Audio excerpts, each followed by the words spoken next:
소련 군인들이 독일군에게 포로로 잡힌 후의 운명. 500만 명이 넘는 소련 군인들이 제2차 세계 대전 동안 독일군에게 포로로 잡혔습니다. 그중 300만 명 이상이 포로 수용소에서 사망했습니다. 바르바로사 작전 첫날부터 소련 포로들의 운명은 이미 결정되었습니다. 그들은 전투원으로 대우받지 않고 이념적이고 인종적인 적으로 취급되었습니다. 대량으로 처형되었고 무너질 때까지 행군을 시켰으며 굶어 죽게 내버려두고 폐기용 노동력으로 사용되었습니다. 독일의 명령은 명확했습니다. 의료 지원 없이, 피난처 없이, 자비열 없이. 여성 전투원들조차도 학살의 대상이었습니다. 왜 이들 포로들은 영국이나 미국 포로들과 이렇게 다른 대우를 받았을까요? 나치 이념이 이 학살 정책에서 어떤 역할을 했나요? 그리고 왜 많은 이들이 포로 생활을 견디고도 자신의 나라에서 다시 감옥에 갇히게 되었을까요? 작전 바르바로사, 지옥의 시작. 1941년 6월 22일.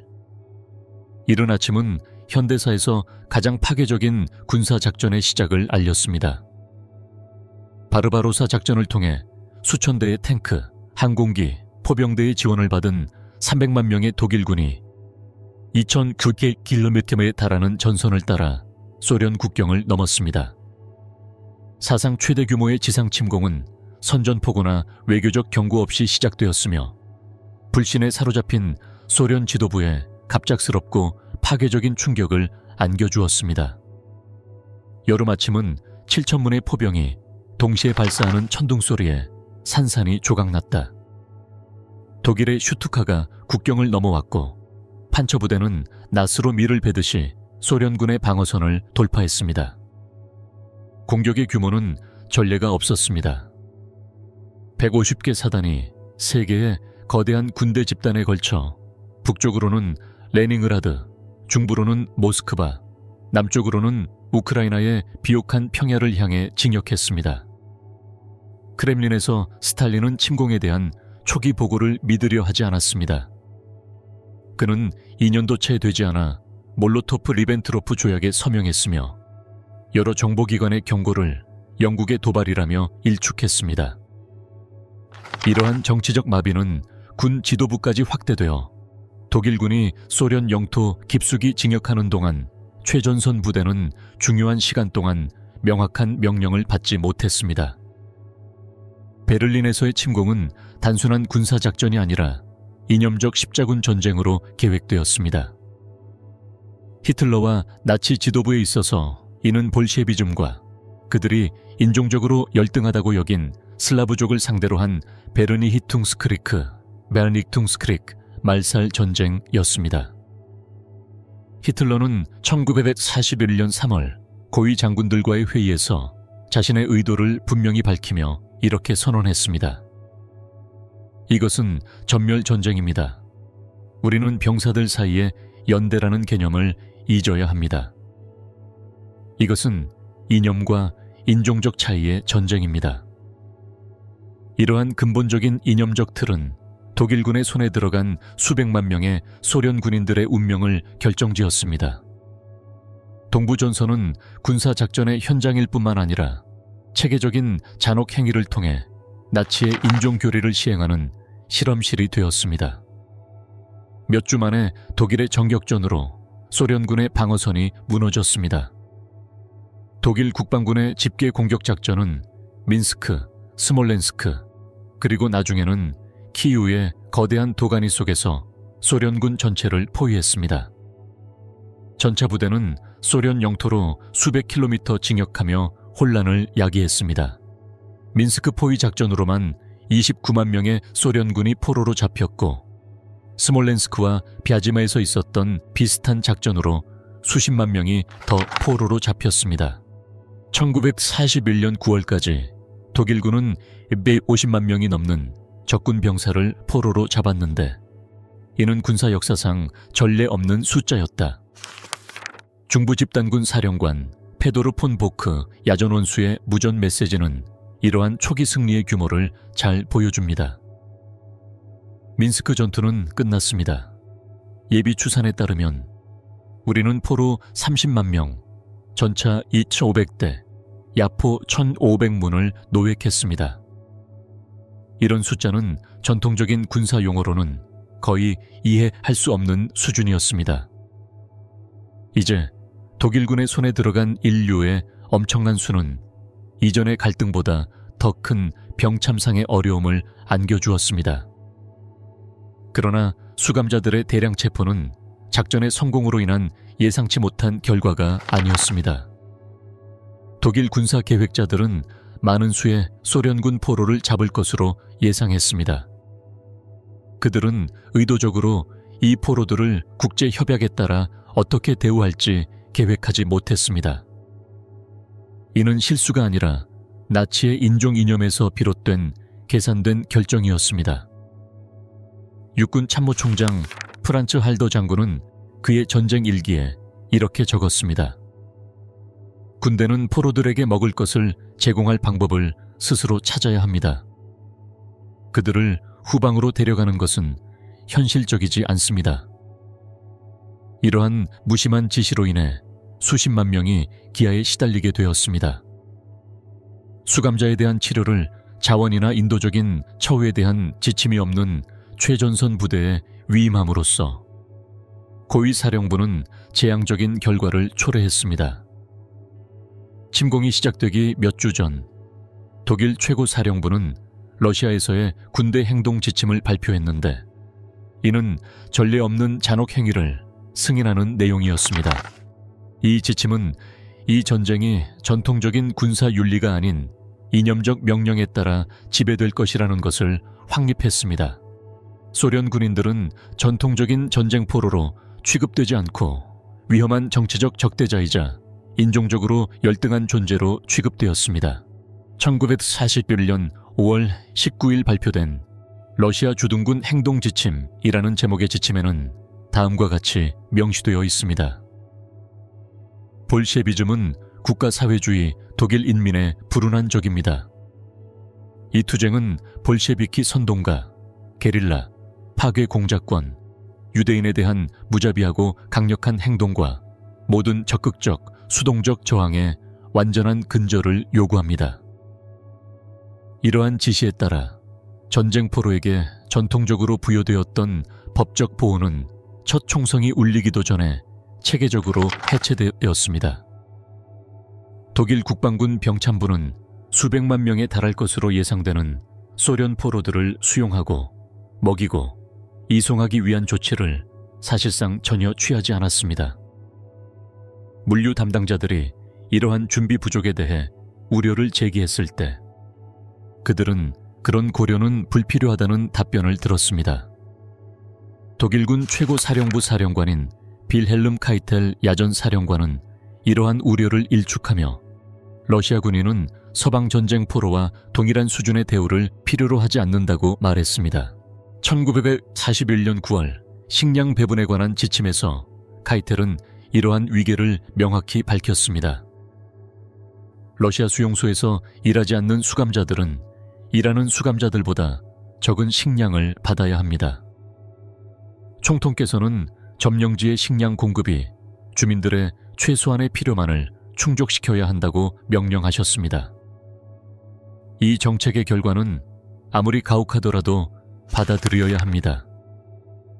독일 선전에서는 소련의 첫 번째 항복을 소련군의 약점의 증거로 제시했지만 실제는 훨씬 더 복잡했습니다. 소련군 부대 중 다수가 필사적으로 용맹하게 싸웠지만 독일군의 우월한 전술과 조직력에 포위당해 압도당했습니다. 다른 사람들은 침공 초기 스탈린의 전략적 마비에 갇혀 효과적인 저항을 조직할 기회를 얻지 못했습니다. 파괴적인 포위전에서 소련군 전체는 탄약이 떨어지거나 지휘관이 죽은 후에야 항복했습니다. 포로가 된 군인들에게 항복의 순간은 안도감이 아닌 상상할 수 없는 시련의 시작이었습니다. 독일 뉴스 영화는 지치고 무장하지 않은 붉은 군대 병사들이 포로로 끌려가는 모습을 끝없이 기록했는데 독일군은 그들을 계급, 민족, 정치적 지위에 따라 분류했습니다. 이러한 선발 과정을 통해 누가 살아남을 수 있고 누가 즉시 처형될 수 있는지가 결정됩니다.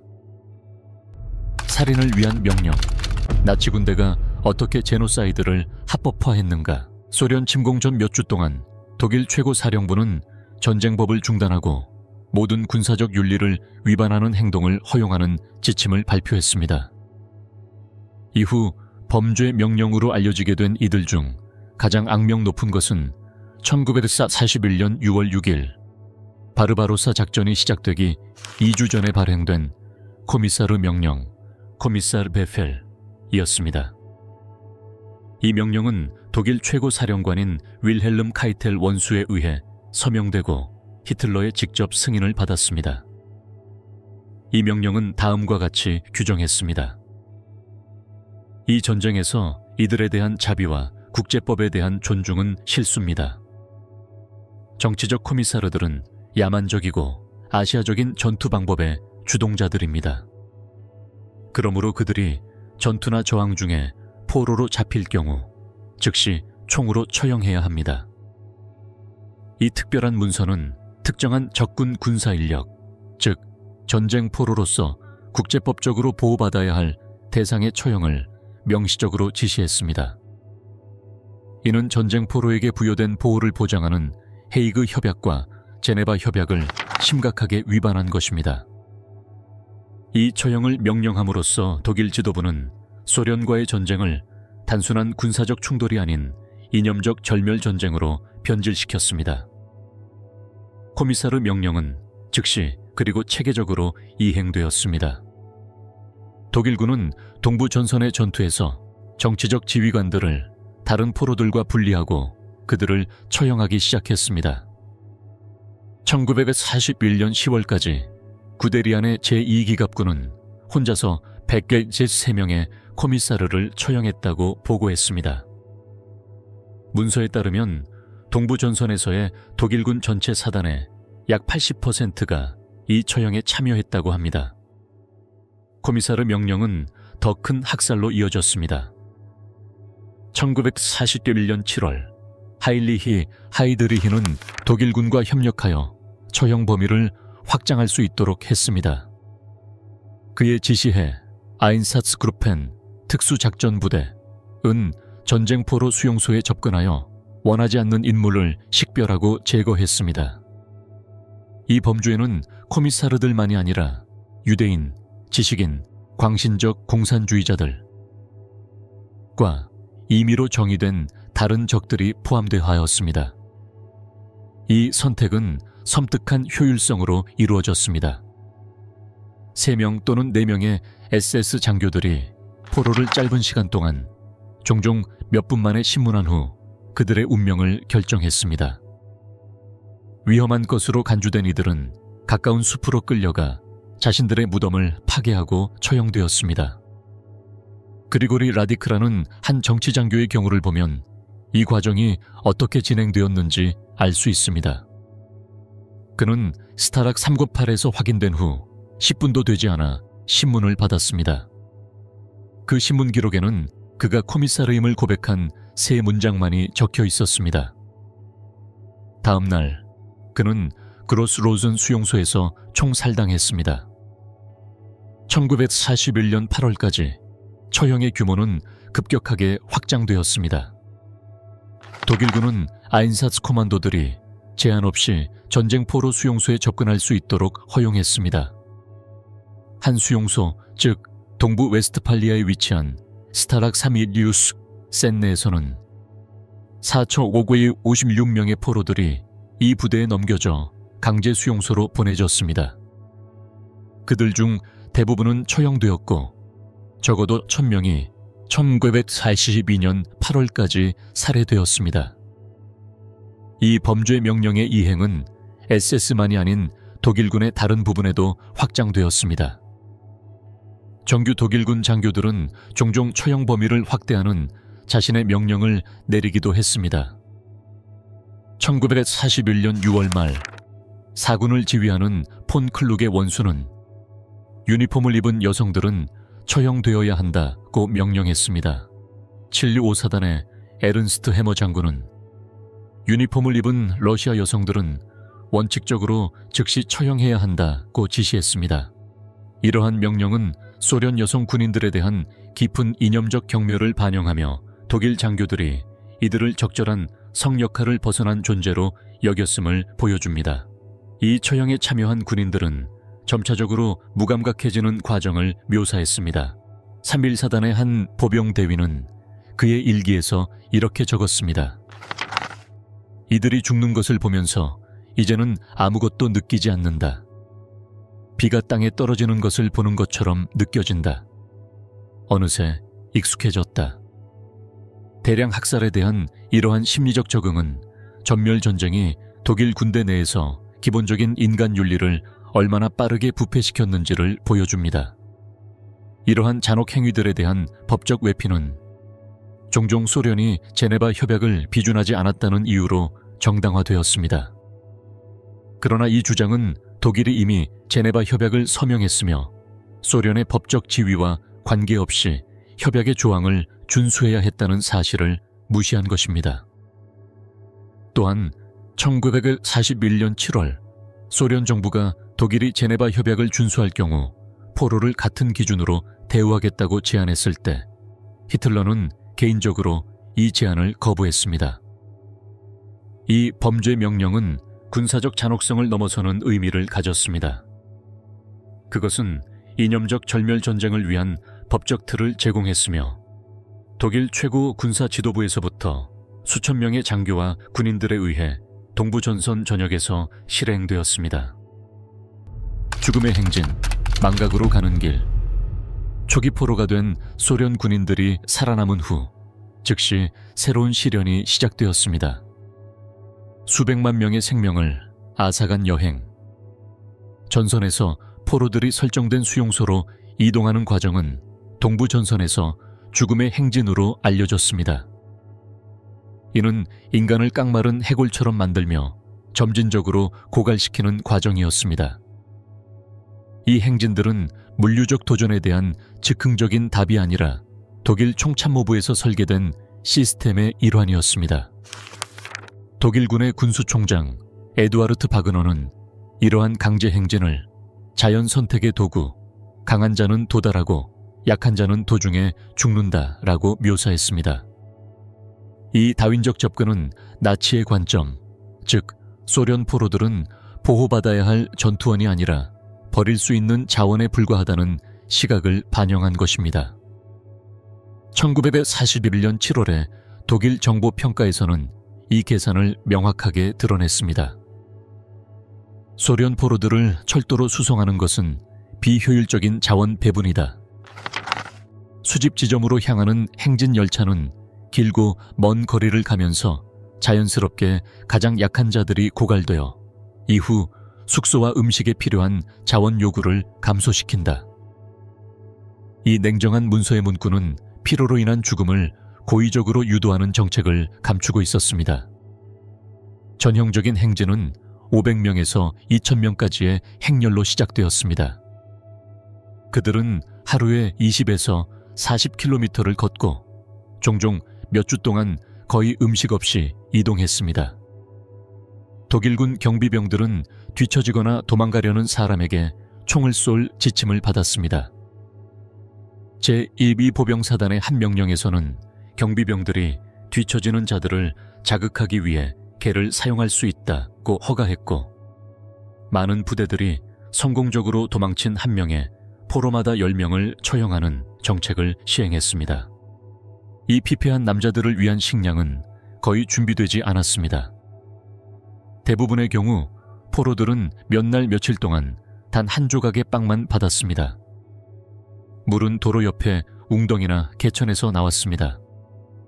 부상자나 병든 자를 위한 의료 지원은 전혀 없었습니다. 괴조나 장티푸스 혹은 열린 상처를 앓고 있는 자들은 길에 버려지거나 자비의 처형을 당했습니다. 1941년 8월에 검열 보고서에서 한 독일 의무관은 이렇게 언급했습니다. 포로들이 수집 지점에 도착했을 때 이미 상태가 처참했습니다. 많은 이들이 극단적인 탈수 증상, 피가 나는 발, 감염된 발, 심한 이질 증상을 보였습니다. 적어도 2%는 계속 행진할 수 없었습니다. 이들에 대한 의료 처치는 자원이 부족해 불가능하므로 즉시 처형하는 것을 권고합니다. 이 권고사항은 동부전선 전역에서 표준 절차로 실행되었습니다. 이 행진의 신체적 영향은 파괴적이었습니다. 한 생존자는 나중에 이렇게 회상했습니다. 우리는 18일 동안 걸었습니다. 5일째에는 이미 길가에서 풀을 먹고 있었습니다. 10일째에는 남자들이 갈증을 풀기 위해 소변을 마셨습니다.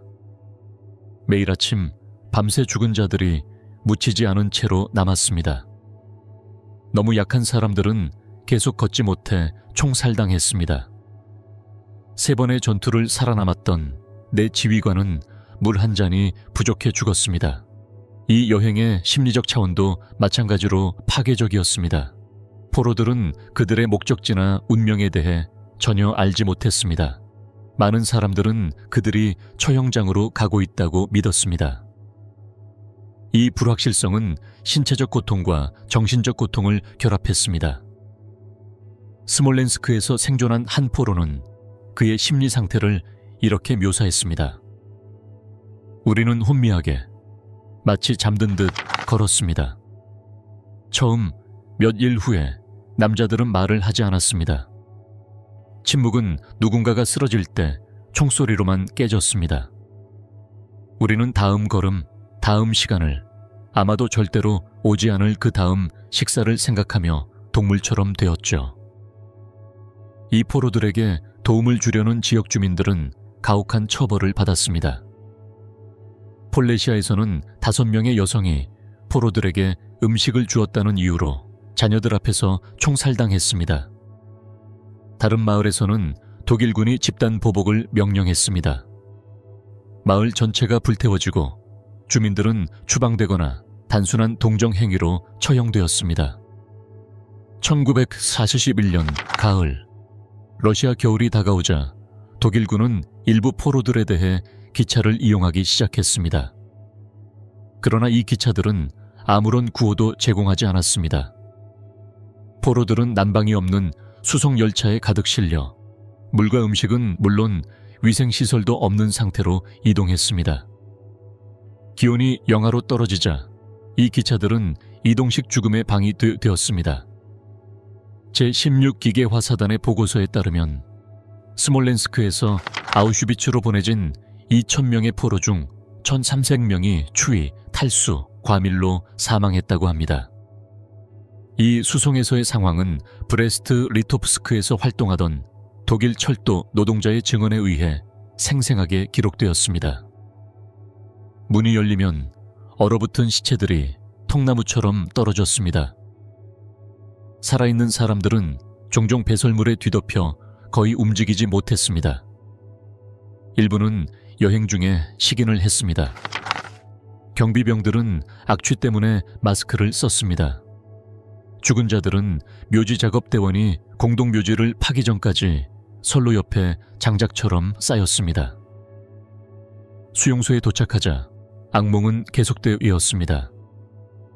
두락 185, 두락 127, 두락 342는 그 끔찍한 조건으로 악명 높았습니다.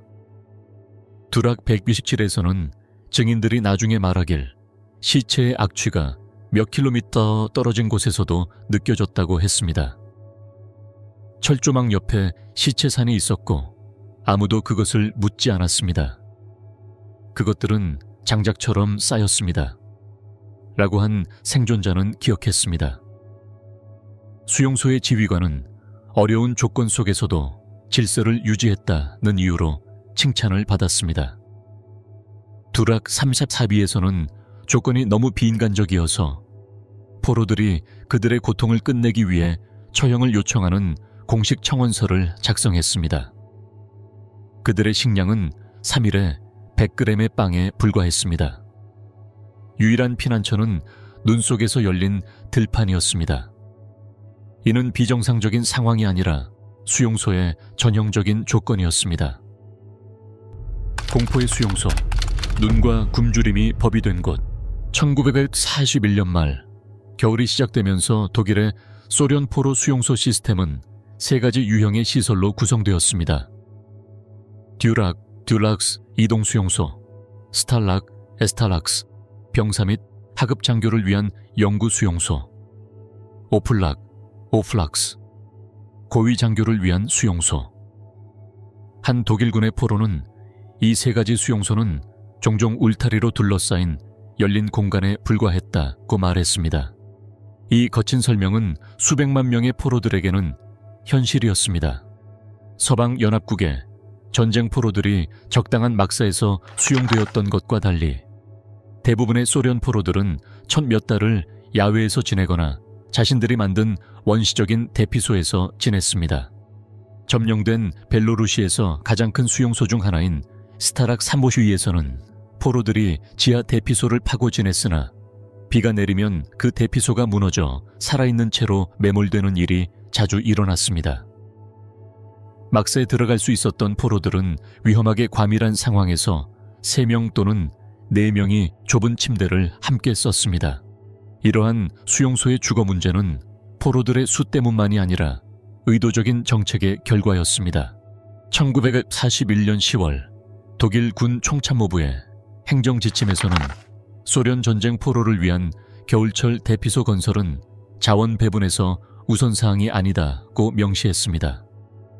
이 관료적인 언어는 치명적인 계산을 숨기고 있었습니다. 살아남지 않을 포로들에게 자원을 낭비하지 않겠다는 것이었습니다. 부이야즈마 근처의 두락 184에서는 독일 당국이 겨울철을 앞두고 막사 건설을 위한 자재 제공을 거부하고 그 자재를 군 막사로 돌렸습니다. 수용소 지휘관은 보고서에서 2,000명의 포로들이 즉석 대피소로 해결해야 한다고 언급했습니다. 1912년 봄까지 이 수용소에서만 샵 4,000명이 사망했으며 대부분은 겨울철 노출로 인해 사망했습니다. 이 수용소들에서는 질병이 전염되었고 그 확산 속도는 파괴적이었습니다. 전염병의 진행은 예측 가능한 패턴을 따랐습니다. 1941년 8월 이질이 처음 발생했고 그 후 10월에 발진 티푸스가 유행했으며 1942년부터는 결핵이 전쟁이 끝날 때까지 확산되었습니다. 독일의 스타락 311적 센내에서 약 600명의 포로가 1941년 후반에 이질로 사망했습니다. 이 수용소에서 기록된 사망자의 거의 70%는 결핵으로 사망했습니다. 결핵은 좁고 환기가 안 되는 막사에서 영양 상태가 좋지 않은 포로들 사이에서 빠르게 퍼졌습니다. 대부분의 수용소에서 의료시설은 형편없었습니다. 라트비아 근처에 스타락 350에 배치된 한 독일 의사는 2,000명 이상의 심각한 병에 걸린 포로들을 치료할 수 있는 약이 2알의 아스피린과 종이 붕대뿐이었다고 보고했습니다. 그는 이런 조건에서 내 존재는 단지 상징적인 의미밖에 없다. 나는 죽은 사람들을 기록하는 것 외에는 할 수 없다고 말하며 3주 후에 교체를 요청했습니다. 이 의사는 그 자리를 의학적으로 의미가 없고 도덕적으로 참을 수 없다고 표현했습니다. 수용소의 병원은 실제로 치료의 장소가 아니라 죽음의 장소였습니다. 스타락 3절 16에서 활동한 한 독일 의료 담당자는 다음과 같이 묘사했습니다. 소위 병원은 침대도 없고 약도 없고 소독제도 없는 막사였다. 환자들은 자신의 배설물 속에 바닥에 누워 있었다. 유일한 치료는 더 건강한 포로들을 분리하는 것이었다. 그곳은 치유의 장소가 아니라 죽음을 위한 장소였다. 위생 상황은 끔찍했습니다. 대부분의 수용소에는 기본적인 위생 시설이 없었습니다. 스타락 삼보슈위에서는 108,000명 이상의 포로가 집중되어 있었는데 그곳에서 제공된 화장실은 겨우 2개의 원시적인 시설뿐이었습니다. 포로들은 이 화장실을 이용할 수 없어 그들이 있는 곳에서 직접 배설을 해야 했고, 그로 인해 질병이 통제되지 않은 채 퍼졌습니다. 이로 인해 발생한 전염병은 너무 심각해서 독일군 경비병들조차 일부 구역에 접근하는 것을 두려워했습니다. 하지만 질병은 단지 죽음의 도구에 불과했습니다. 고의적인 굶주림은 독일의 소련 포로들에 대한 정책의 핵심이었습니다. 소련 전쟁 포로들에게 배정된 식량의 양은 생명 유지 수준보다 훨씬 적었습니다. 독일 병사는 하루 약 4,000칼로리를 받았고, 서방 포로들은 약 2,000칼로리를 받았지만 소련 포로들은 겨우 700, 1,000칼로리만 받았습니다. 실제로 배급된 양은 이 부족한 양에도 미치지 못했습니다. 많은 수용소에서의 일일 배급량은 주로 나무 부스러기와 식물 섬유로 만든 100, 200g의 빵과 영양가가 거의 없는 맑은 수프였습니다. 한 독일 군수 담당자는 이 수프를 물에 약간의 양배추와 가끔 감자 껍질이 떠있는 것이라고 묘사했습니다. 두락 130밀의 수용소 주방은 15,000명의 포로를 위해 5,000명 분량의 식량을 준비하라는 지침을 받았습니다. 독일 군 총장 에두아르드 바그너는 1941년 9월에 이 정책을 무서운 명확성으로 표현했습니다. 작업하지 않는 전쟁 포로들은 굶어 죽어야 한다. 이것은 단순한 우연이 아니라 수용소 시스템 전체에서 실행된 운영 지침이었습니다. 점령된 지역의 수용소와 독일 내 수용소 모두에서 소련 포로들에게 배급된 식량은 체계적으로 죽음을 보장하는 수준으로 줄어들었습니다. 헤르만 괴링은 1941년 9월 군사 및 경제 계획자들과의 회의에서 다음과 같이 말했습니다. 맙소사, 그들을 보낸 곳은 사람들의 복지를 돌보게 하려고 보내는 것이 아니라 최대한 그들로부터 착취하려는 목적이야. 사람들이 굶어 죽고 있다고 말할 때 나는 그것에 신경 쓰지 않겠다. 그게 바로 우리가 이 전쟁을 하고 있는 이유가 아니냐. 우리는 사람들을 달래주기 위해 싸우는 게 아니야. 포로들에게 이 정책은 영원히 지속되는 굶주림의 악몽을 만들어냈습니다. 생존자들은 풀, 나무칩, 나무 껍질, 심지어 벌레와 곤충을 먹었다고 묘사했습니다. 겨울에는 자연에서 구할 수 있는 음식이 사라지면서 절망은 생각할 수 없는 상황을 초래했습니다. 키로보라데 스타락 3.6에서 독일군 경비병들은 포로들이 총살당한 동료들의 시체를 먹었다고 보고했습니다. 다른 수용소에서는 포로들이 빵 부스럭이나 물 한 모금에 필사적으로 싸우는 기록이 남아 있습니다. 이 굶주림 정책의 가장 끔찍한 표현은 겨울에 나타난 식인 행위였습니다. 여러 수용소에서의 독일 보고서들은 이 현상을 범죄로 다루기보다는 소련인의 야만성을 증명하는 사례로 기록했습니다. 1941년 12월 웰마크테 보고서는 다음과 같이 언급했습니다. 식인 행위가 소련 포로들 사이에서 시작되었을 때 경비병들은 그것을 소련의 야만성의 증거로 제시했다. 그것은 고의적인 굶주림 정책의 결과가 아니라 그들 자체의 본성으로 보았다.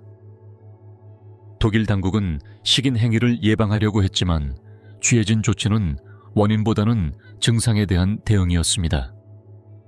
배급량을 늘리는 대신 식인 행위를 한 포로에게는 더 강한 처벌을 내렸습니다. 여러 수용소에서 식인 행위에 가담한 포로들은 경고의 의미로 공개 처형되었습니다. 동시에 굶주림의 정책은 계속해서 시행되었습니다. 서방 연합국 포로들과의 대조는 뚜렷하고 놀라웠습니다. 미국, 영국, 파흐프랑스 포로들은 적어도 국제법의 기준에 맞는 크로스레드 구호 패키지, 집에서 온 편지, 일반적으로 제네바 협약에 맞는 숙소를 제공받았지만 소련 포로들은 고의적인 방치와 노동을 통한 전멸, 그리고 굶주림 속에서 살아야 했습니다. 몇몇 수용소에서는 이 대조가 같은 수용소 내에서도 분명히 나타났습니다. 스탈락 IVB에서 철조망은 서방 연합군 포로구역과 소련 포로구역을 나누고 있었습니다. 영국 포로들은 축구를 하며 크로스레드 구호 패키지를 받았지만 그 반대편에서 소련 포로들은 굶주림과 추위 속에서 죽어갔습니다. 이 물리적 분리는 나치의 인종적 위계를 미시적으로 보여주었습니다. 스탈락 IVB의 한 영국 포로는 이렇게 묘사했습니다. 그곳의 러시아 포로들은 인간으로서 거의 인식되지 않았습니다. 그들의 옷은 뼈대에 걸쳐 있었고 유령처럼 움직였습니다. 때때로 그들은 우리 음식을 바라보며 철조망에 얼굴을 눌러대기도 했습니다. 우리는 그들에게 할 수 있는 만큼 던졌지만 경비병들이 처벌을 위협하며 우리를 멈추게 했습니다. 그들을 다른 종의 존재처럼 보았지만 그들도 우리처럼 인간이었습니다. 하지만 그들은 고의적인 정책에 의해 그런 상태로 만들어졌습니다. 1942년 초 치명적인 사망자 수는 독일의 전쟁 생산 목표를 위협했습니다. 노동력이 부족해지자 1941년 12월 18일 고위 사령부는 살아남은 소련 포로들의 노동력 복구 조치를 명령했습니다. 그러나 이 지침조차 근본적인 이념을 배신한 것이었습니다. 이 지침은 명확히 인도적인 이유가 아니라 오직 포로들의 노동력을 착취하기 위한 것이라고 밝혔습니다. 결국 조건의 개선은 수백만 명에게 너무 늦게 도달했습니다. 1941년 포로로 잡힌 30만 명의 소련 군인 중 겨우 100만 명 정도만 1942년 봄까지 살아남았습니다. 그리고 살아남은 많은 사람들은 이미 너무 쇠약해져서 일을 할 수 없었습니다. 1942년 2월 독일의 산업보고서는 다음과 같이 기록했습니다. 소련 포로들이 공장에 도착했을 때 그들은 작업을 할 수 없는 걸음걸이의 해골들이었다. 일 또는 죽음, 소련 포로들의 마지막 고통, 동부전선에서의 치명적인 손실이 커져가면서 나치 정권은 노동력에 대한 절박한 필요성으로 인해 정책에 부분적인 변화를 가져왔습니다. 1942년 중반, 살아남은 소련 포로들은 독일의 전시 경제에서 중요한 노동력이 되었습니다. 이 학살에서 착취로의 전환은 인도적인 개선이 아니라 죽은 포로는 아무것도 생산하지 못하지만 굶주린 포로는 여전히 노동할 수 있다는 차가운 계산에 의한 것이었습니다. 독일의 군수산업은 독일 남성들이 전투에 징집되면서 노동력 부족 문제에 직면하였고 점차 포로들을 활용하기 시작했습니다. 소련 포로들은 석탄 광산, 제철 공장, 화학 공장, 건설 프로젝트 등에 배치되어 있었습니다. 이 작업은 위험한 조건, 최소한의 안전 조치, 그리고 고된 노동 시간이 특징이었습니다. K룹과 IG 파르벤과 같은 공장에서는 포로들이 12시간 근무를 하면서 생명을 유지할 정도의 식량만을 제공받았습니다. 1942년 2월 K룹 스틸 공장의 한 감독은 다음과 같은 충격적인 교환을 문서화했습니다. 배고픈 소련 노동자들이 생산량을 채우지 못하자 회사의 나치당 대표가 이렇게 말했습니다. 일하는 사람들이 일하지 않는 사람들보다 더 유용하지 않다. 볼셰비키는 영혼 없는 사람들이며 첫 번째 100,000명이 죽으면 또 다른 100,000명이 그들을 대신할 것이다. 이 교환은 나치의 노동정책에서 근본적인 역설을 잘 보여줍니다. 노동력이 필요한 것은 이데올로기적으로 하위 인간을 제거하려는 요구와 충돌하고 있었습니다. 독일 공장으로 보내진 포로들에게 일상생활은 끊임없는 굶주림, 잔혹한 감독, 그리고 일을 하지 못하면 죽음을 맞이한다는 사실로 가득 차 있었습니다.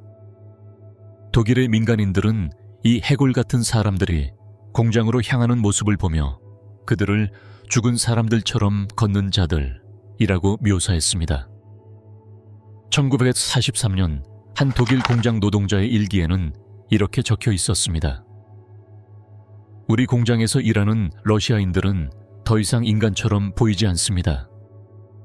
그들의 눈은 굶주림에 의해 움푹 들어갔고 그들은 자동 인형처럼 움직입니다. 배급된 식량은 여전히 공식적인 정책이었고 노동하는 포로들에게도 굶주림이 계속되었습니다. 1943년까지 독일 민간 노동자들은 하루 약 2,400칼로리의 식사를 받았지만 소련 포로들은 약 1,200칼로리만을 받았습니다. 이 수치는 신체적 쇠약을 보장하는 수준이었습니다. 식량 배급은 생산성에 따라 차등 지급되었고 이로 인해 점점 더 약해진 포로들은 더 적은 식량을 받으며 악순환이 이어졌습니다. 이 착취는 특히 광산 작업에서 가혹했습니다.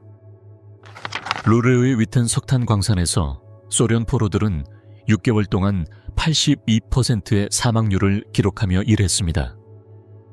포로들은 16시간씩 작업을 했고 종종 적절한 황이나 안전장비 없이 작업을 했습니다.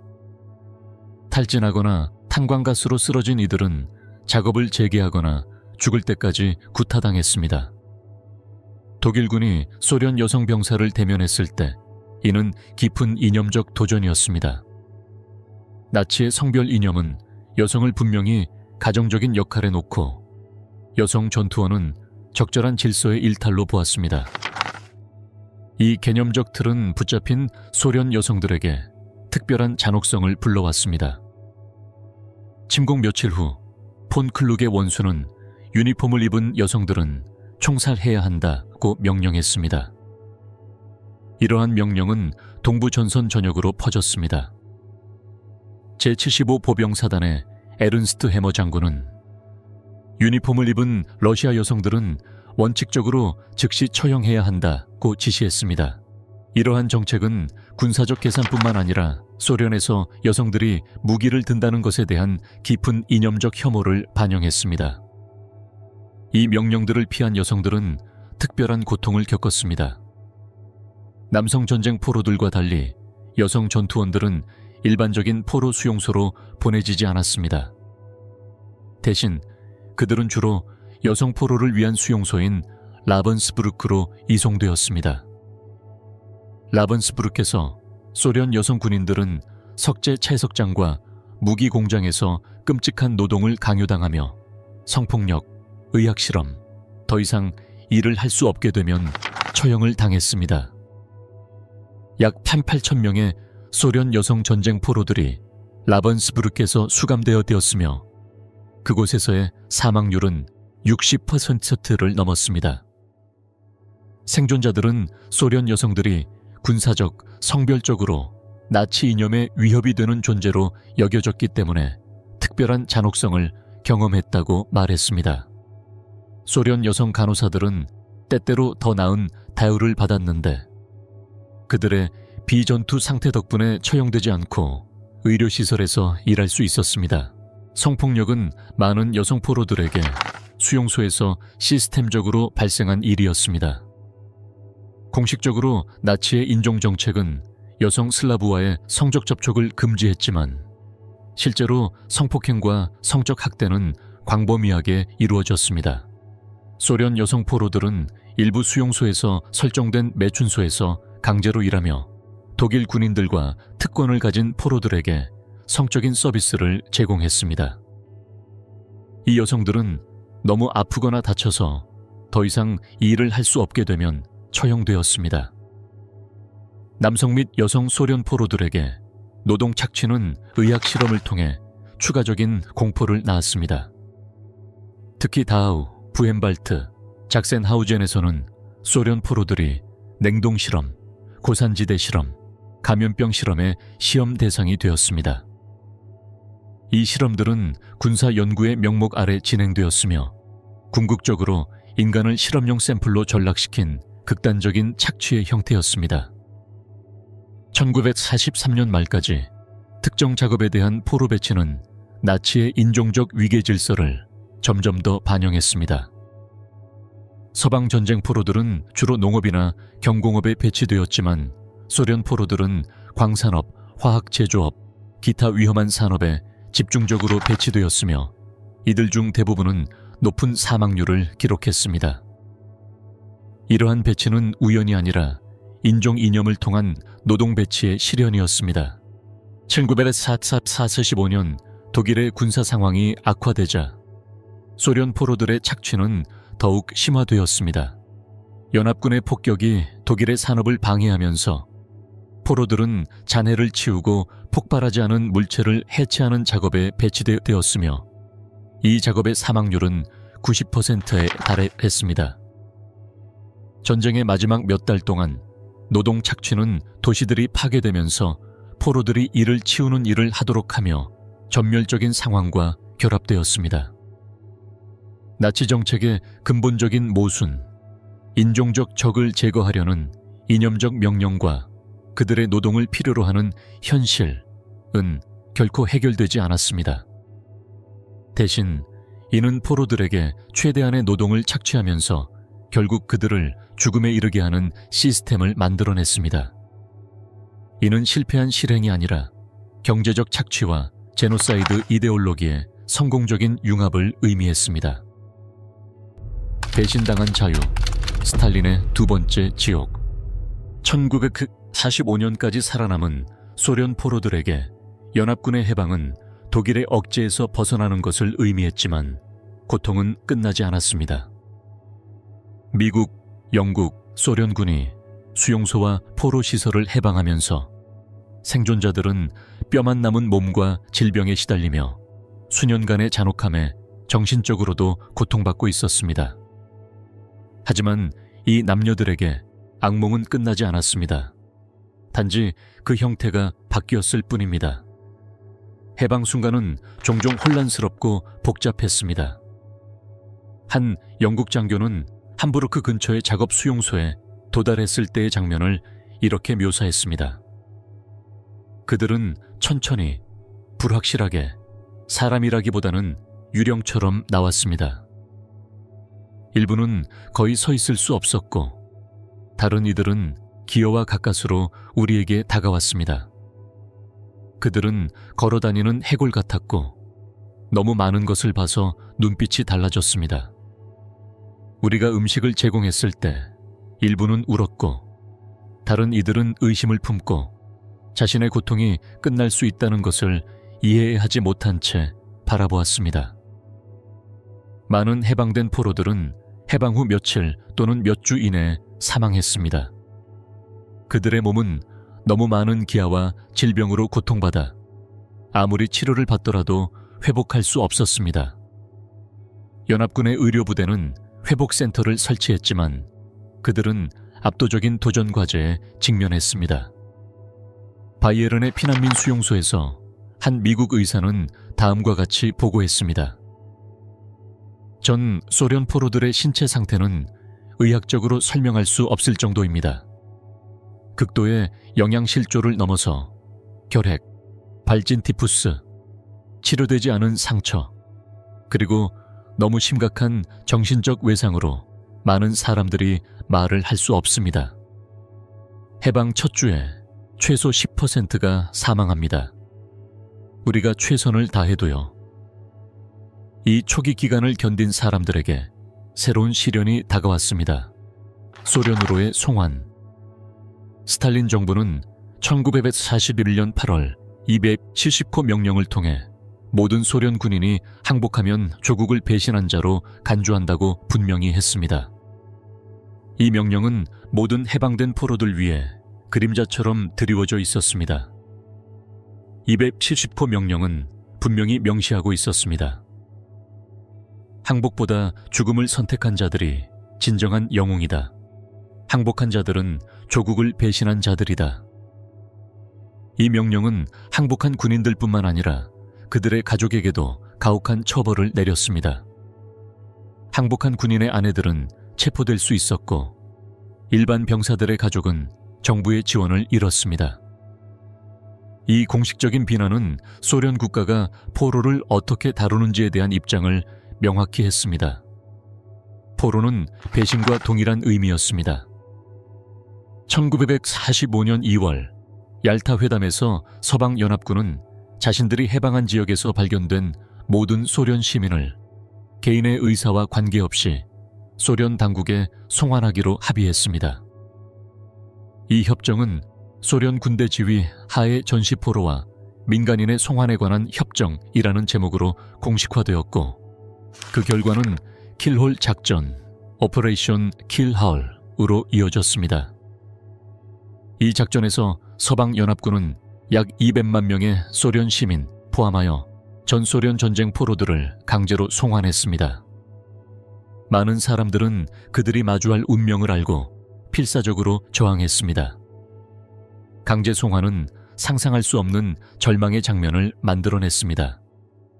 1945년 5월 오스트리아의 유덴부르크 집합소에서 소련 시민들과 전 소련 포로들이 소련 당국에 송환되기 위해 트럭에 실렸습니다. 그곳에 있던 한 영국 장교는 이렇게 기록했습니다. 남자들은 유리 조각으로 손목을 자르거나 스스로 목을 매거나 우리에게 총을 쏴달라고 애원했습니다. 어떤 사람은 벽에 머리를 부딪혀 기절하기까지 했습니다. 그들은 자신들이 어떤 운명을 맞이할지 알고 있었고 우리는 모른 척했습니다. 소련 땅에 도착한 후 전포로들은 한 생존자가 두 번째 억제라고 부른 상황에 처했습니다.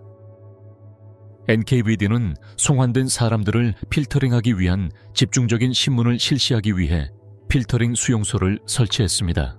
이 수용소들은 부올쿠타, 노릴스커, 콜리마와 같은 이름을 가진 곳들이며 그곳의 조건은 때때로 독일 수용소의 잔혹함과 비교될 만큼 악랄했습니다.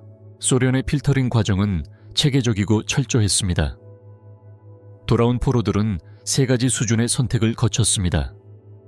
첫 번째로 국경 집합소에서 NKVD 요원들이 초기 신문을 실시했습니다. 의심스러운 사람들은 즉시 체포되었고 나머지는 이동 수용소로 보내졌습니다. 이 수용소에서 더 강도 높은 신문이 이루어졌고 자백을 얻기 위해 신체적 고문이 자주 사용되었습니다. 결국 두 번의 선택을 통과한 사람들은 계속해서 감시를 받으며 민간 생활로 복귀하게 되었습니다. 신문은 중심 질문 하나에 집중했습니다. 왜 죽음 대신 항복했는가? 왜 싸워서 죽지 않았거나 자살하지 않았는가? 소련의 보안기관은 항복을 배신의 증거로 간주했습니다. 신문관들은 협력의 자백을 얻기 위해 수면 박탈, 구타, 정신적 고문을 사용했습니다. 한 생존자는 이렇게 회상했습니다.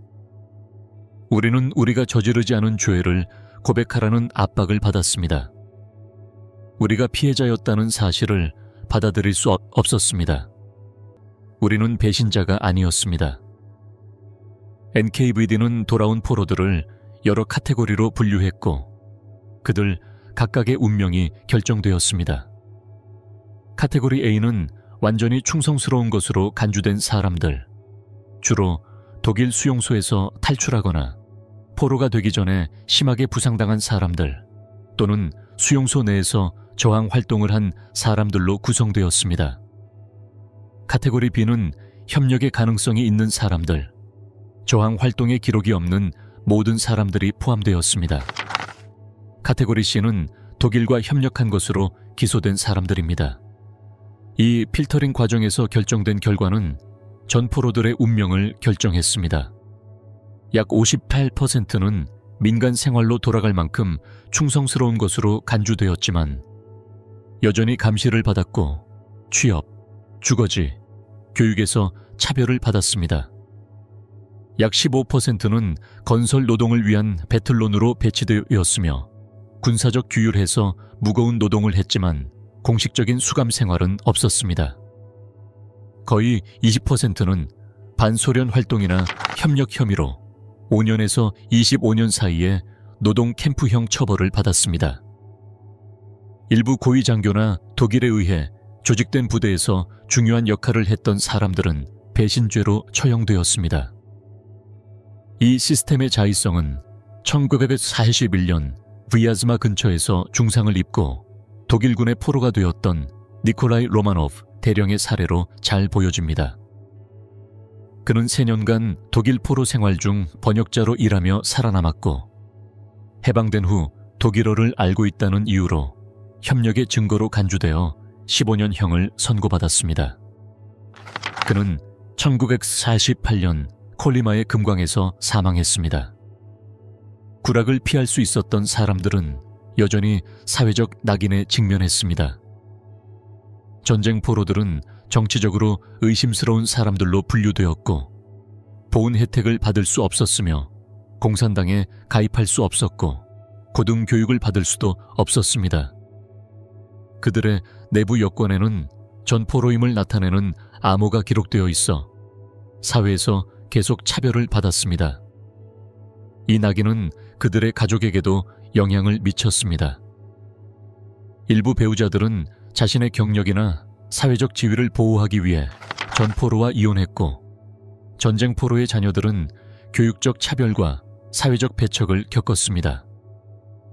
소련 정부는 사실상 내부의 파리 계급을 만들었으며 이들은 나치의 잔혹함을 견딘 후 조국에서 배신자로 낙인 찍혔습니다.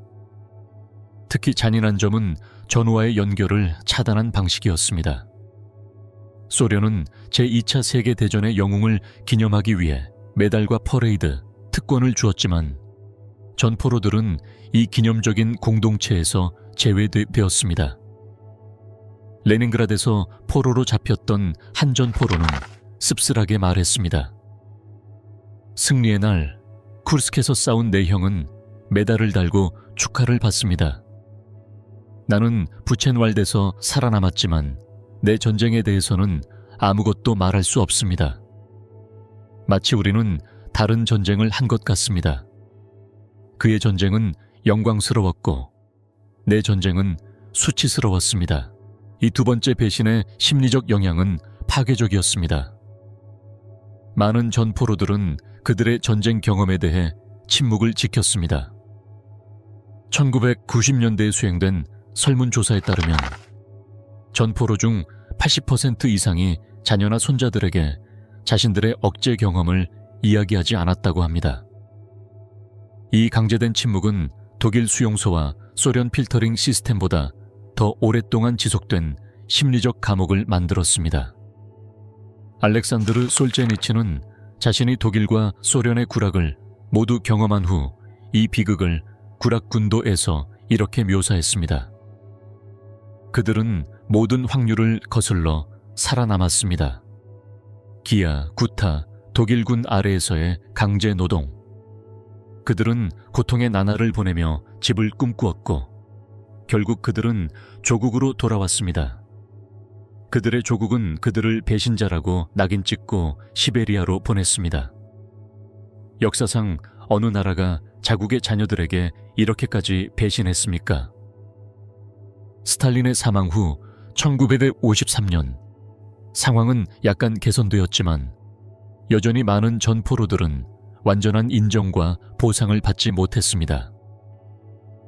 케이루슈초베, 사우, 해빙 동안 일부 전포로들은 부분적인 재활을 받았지만 그 대부분은 저항 활동을 증명할 수 없었고 기본적인 인정조차 받지 못했습니다. 이 인식의 지연은 오래 지속된 침묵과 수치심 이후에는 큰 위안을 주지 못했습니다.